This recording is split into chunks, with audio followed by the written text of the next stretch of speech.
அதாவது சென்னையில் தள்ளுவண்டி கடை மாதிரி ஒரு வண்டியில் ஆப்பிள் வித்துட்டு இருந்தார்.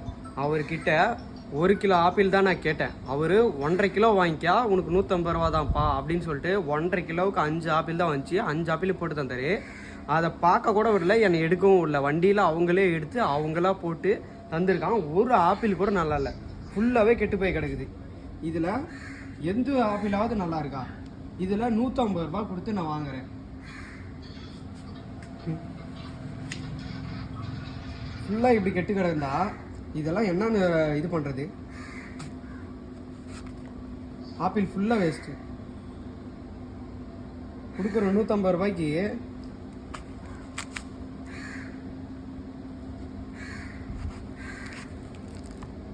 ஃபுல்லாக போச்சு. இதை தின்னா ஹெல்த்தியாக இருக்குமா? 150 ரூபாய்க்கு கொடுக்குறான்னா ஒன்று தரமாக கொடுக்கணும், இல்லை கொடுக்காமையே விட்டுருணும். இப்படி 150 ரூபாய்க்கு தரம்னா 5 ஆப்பிள் தான் இருக்குது, இதில் எல்லாமே இப்படி இருக்குது.